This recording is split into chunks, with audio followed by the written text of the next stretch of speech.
গত 14ই জানুয়ারি ফারাক্কার সরকারি অফিস এবং সেখানে একেবারে তাণ্ডব চালাতে দেখা যায়, যার নেতৃত্বে ছিলেন তৃণমূল বিধায়ক মনিরুল ইসলাম। তার উপস্থিতিতেই এই তাণ্ডব এবং হামলার ঘটনা ঘটে। আর সেই ঘটনা এবার এফআইআর এর জন্য ডেডলাইন বেঁধে দিল নির্বাচন কমিশন।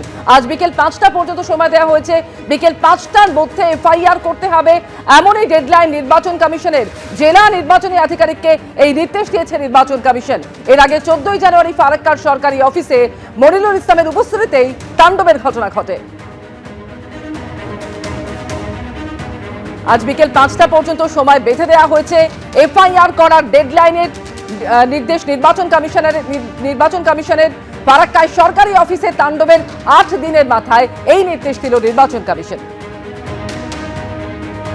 মনিরুল ইসলাম সেদিনকে বিডিও অফিসে উপস্থিত ছিলেন, এ কথা সত্য, কিন্তু মনিরুল ইসলাম না নিজে ভাঙচুর করেছেন, না তিনি কাউকে বলেছেন ভাঙচুর করতে। বরং ওই ভিডিও দেখে মনে হয়েছে মনিরুল ইসলাম নিজে যথেষ্ট বিড়ম্বনার মধ্যেই ছিলেন, কারণ তখন ভাঙচুর শুরু হয়ে গিয়েছে। তিনি দু একবার হাত নেড়ে জনতাকে শান্ত করার চেষ্টা করেন, তারপরেও যখন জনতা শান্ত হয়নি মেনুরুল ইসলাম বেরিয়ে যান। মনিরুল ইসলামের যদি এটা অপরাধ হয়ে থাকে, তার জন্য যদি নির্বাচন কমিশনের এফআইআর করার নির্দেশ হয়ে থাকে, সেই নির্বাচন কমিশনের মেরুদণ্ড কোথায় যায়? এর থেকেই বোঝা যায় যে বিজেপির দালাল, বিজেপির চাকর বাকরদের থেকে বাংলার মানুষ গণতন্ত্র প্রত্যাশা করে না, এদের থেকে ভোট চুরি প্রত্যাশা করে।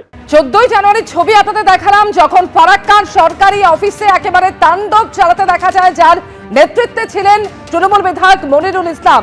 আর সেই ঘটনার পর এবার এফআইআর দায়েরের জন্য ডেডলাইন বেঁধে দিল নির্বাচন কমিশন। মনিরুল ইসলামের বিরুদ্ধে এফআইআর করতে হবে এবং আজ বিকেল 5টা পর্যন্ত ডেডলাইন বেঁধে দিয়েছে নির্বাচন কমিশন। ফারাক্কার সরকারি অফিসের তাণ্ডবের 8 দিনের মাথায় অবশেষে এফআইআর এর নির্দেশ দিল নির্বাচন কমিশন এবং তৃণমূল বিধায়কের বিরুদ্ধে এফআইআর করার নির্দেশ দেওয়া হয়েছে। এর আগে যে এফআইআর করা হয়েছিল সেখানে নাম ছিল না মনিরুল ইসলামের, আর এবার মনিরুল ইসলামের বিরুদ্ধে এফআইআর করার নির্দেশ নির্বাচন কমিশনের।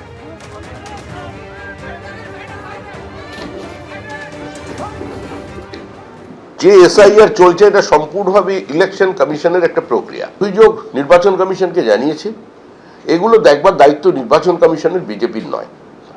আমরা আমাদের অবস্থানে অত্যন্ত দৃঢ় আছে যে আমাদের যা ফর্ম 7 আছে সেগুলোকে জমা নিতে হবে, আমাদের অভিযোগকে নিতে হবে। শুধু আমরা নয়, তৃণমূলেরও যদি অভিযোগ থাকে ফর্ম 7, যদি কোনো কর্মী থাকে তারটাও নিতে হবে। কংগ্রেস, সিপিএম তাদেরও নিতে হবে, কারোর বাদ দেওয়া যাবে না। ফর্ম 7 জমা নিতে হবে। ফর্ম 7 জমা না নিলে, ফর্ম 6 আপলোড না করা হলে এসআইআর এর এই হওয়ার কোনো অর্থ নেই। আর এসআইআর না করে পশ্চিমবঙ্গে কোনো নির্বাচন হবে না, এটাই আমাদের অবস্থান। No SIR, no vote. গত 14 তারিখ বিডিও অফিসে শুধু এই তাণ্ডবের ঘটনাই নয়, এরপর কমিশনের মাজা ভেঙে দেওয়ার হুমকিও দিতে শোনা গিয়েছিল তৃণমূল বিধায়ক মনিরুল ইসলামকে। কি বলেছিলেন তিনি, শোনাবো।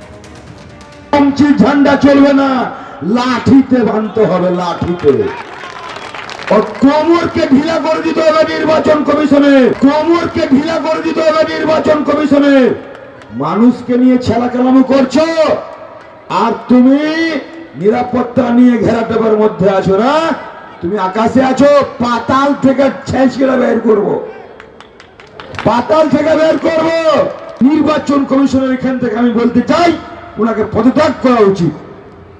ভাঁড় হয়ে গেছে, গাদ্দার হয়ে গেছে, অযোগ্য লোক। আমি শুধু ইশারায় বলবো, 19 তারিখে ফাইনাল লিস্ট বের হবে, তখন কিন্তু যদি সব ঠিকঠাক হয়, আর নচেত দেখবেন চারদিকে আগুনে আগুন জ্বলছে। কিচ্ছু করার নেই, কিচ্ছু করার নেই। এই ধুক ধুক করে মরার চাইতে লড়াই করা মরা আমি মনে করি জীবনের সার্থক। এবিপি আনন্দ, এগিয়ে থাকে, এগিয়ে রাখে।